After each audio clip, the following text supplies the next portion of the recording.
Anong oras na po kasi? Baka malit na po ako eh. Bye, Nay. Anak, sandali. Huminto ka na lang sa pag-aaral mo. Ano po? Nay, bakit po? May problema po ba? Ay kasi anak, hindi ka na namin kayang pag-aralin ng tatay mo eh. Hindi na namin kayang bayaran yung mga tuition mo. Pero Nay, gusto ko pa pong mag-aral. Gusto ko pa pong matapos yung college ko. Anak, gustuhin man namin makapagtapos ka. Pero hindi ka na namin kaya ng tatay mong pag-aralin pa, anak. Alam niyo, Nay, makinig kayo sa akin. Huwag niyo na pong problemahin yung tuition ko. At ako na pong bahala. Ha? Ikaw ang bahala? Anong ibig mong sabihin, anak? Ayan, Nay. Tingnan niyo po yung bank account niyo. Ay, Diyos ko! May nag-send ng 1 million sa bank account ko? Anak, ikaw ba yun? Paano ka nakakuha ng kanyang kalaking pera? Oh my gosh! Nandito na ang buhay mahirap. Ang pangit at ang luma ng suot niya. May problema ka ba? Oo. At ikaw ang problema ko. Umalis ka nga sa harapan ko. Ang baho mo. Buhay mahirap. Talaga? Buhay mahirap?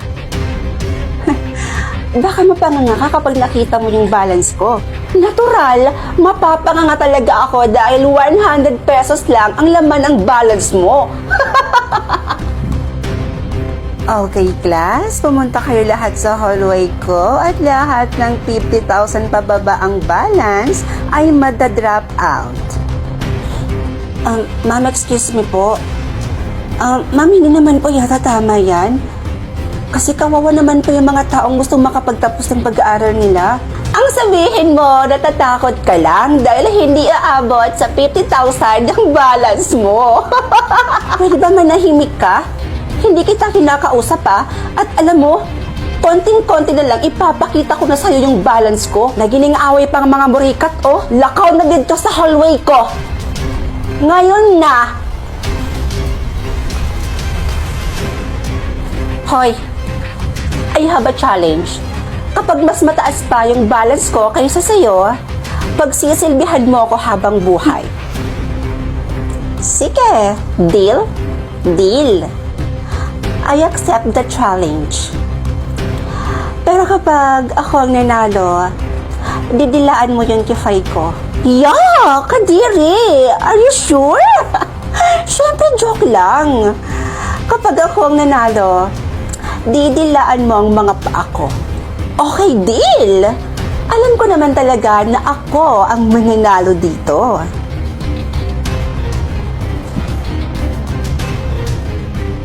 Okay, student. Are you ready? Yes, sir. I'm ready. Excited na akong matalo ka. Okay. Give me your card and I'll check.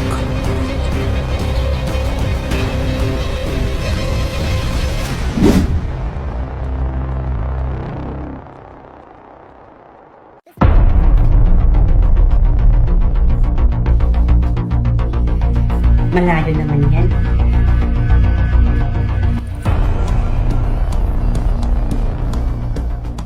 Teka, bakit parang palapit ng palapit?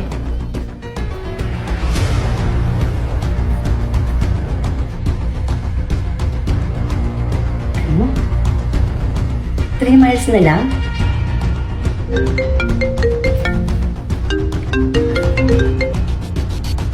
Hello po, Ma? Hello, anak? Pauwi na ako, Malapit na ako. Nasaan na po ba kayo banda, Ma? Malapit na, anak. 3 miles away na lang. Andyan na ako sa bahay. Gaganon po ba? O sige po, Ma, mag-iingat po kayo,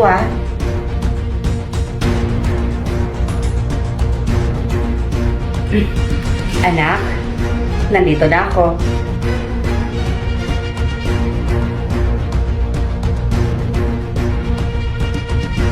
Oh, anak, bakit? Bakit parang gulat na gulat ka? Wala po, Ma.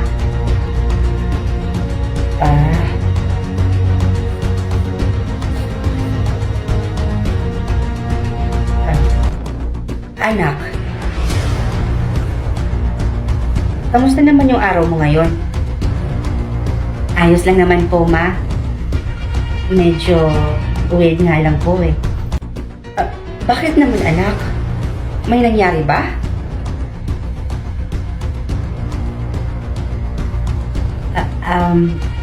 Wala po. Nga pala, anak. Umorder na lang pala tayo ng dinner natin ngayon, ha?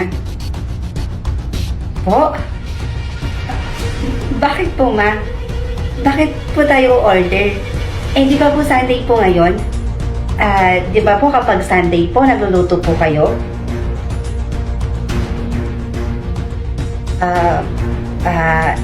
Anak, tinatamad na akong magluto ngayon eh. Tsaka isa pa, pagod na yun si mama. Umorder na lang tayo ng makakain natin ngayon, anak. Para mabilis na rin yung pangyayari. Kasi ngayong gabi mismo, may ipapagawa ko sa yung importante, anak.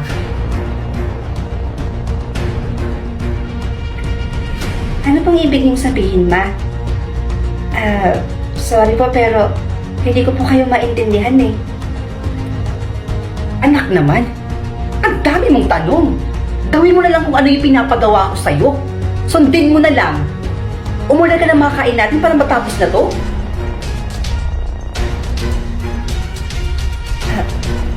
Sige po.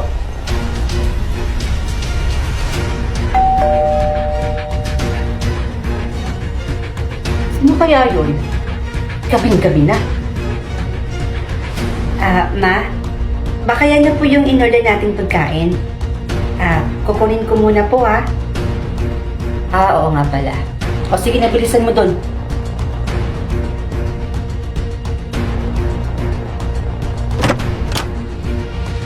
Hello, ma'am? Anak po ba kayo ni Mrs. Jean Nicole? Opo, sir. Bakit po? Ako nga po pala si Police Jack, ma'am. Sorry po pero nakita po namin yung sasakyan ng mama nyo na nahulog sa bangin. 3 oras na po yung nakakaraan. Anak? Sino yan? Bakit ang tagal mo? Halika na dito.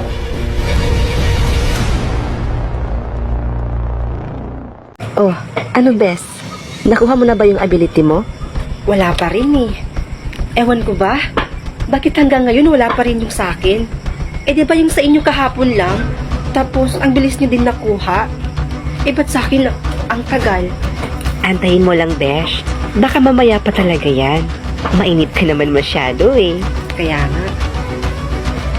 Oh, eto na pala eh. Ano kaya to? Ha? Painting? O baka colors? Besh, may alam ka ba na ganito yung ability na kuha nila? Wala pa, besh eh. Ngayon lang kasi ako nakakita ng ganyang ability eh. Sige, mauna na ako ha. May tatapusin din kasi ako sa room. Pero besh, pag may nang away ulit sa'yo, sabihin mo kaagad sa akin ah. Besh, ilang beses ko pang sasabihin sa'yo. Hayaan mo na nga yun. Tsaka, sanay naman na ako eh. Naku, ayan ka na naman eh. Kaya nga namimihasan na sila eh. Kasi ganyan ka. O siya, salamat ah. The best ka talagang best friend eh. Oy, girls. Nandito na pala si Rods, oh. Yung nakakuha ng painting ability. Ano yun? Pipinturahan mo yung buong school? Bakit nandito ka pa? Eh di ba dapat ngayon nagpipintura ka na ngayon ng school? Umalis ka na kaya dito? Ano ba? Hindi ba talaga kayo titigil? Hindi ba talaga kayo nagsasawa? Araw-araw nila na akong binubuli eh. O bakit? Umaangal ka na ngayon? Ha? Gusto mo ba ulit masaktan? Hindi ka naman pala lalaban eh. Sasabat ka pa. Umalis ka nga dyan. Nakaharang ka sa dinadaanan namin eh. Buisit.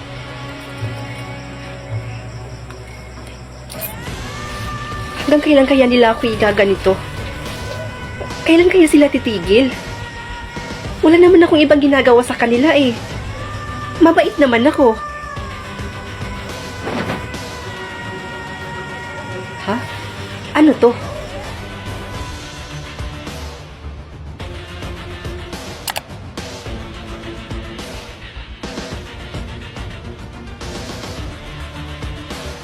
Hanggang kailan ka ba magtitiis sa mga taong yon? Ano? Wala kang balat lumaban? Minsan ipaglaban mo naman yung sarili mo. Sino ka? Hindi ba obvious? Tingnan mo kaya yung mukha mo tsaka mukha ko. Parehas, di ba? Yun na nga eh. Bakit tayo magkamukha? Sino ka ba talaga? At anong pakay mo? At ako pang tinanong ng gaga. Ako, ikaw. Ikaw, ay ako. Ano? Hindi kita maintindihan. Anong sinasabi mo, ako ikaw? I am Red. Call me Red. Isa ako sa mga painting na nakuha mo. At nandito ako para tulungan ka. Tulong? Tulong saan? Di ba gusto mong gumanti sa mga taong nanlalait sa'yo? Oo. Pero, paano? Huwag mo nang problemahin yon. Dahil ako nang bahala. Ano ikaw ang bahala?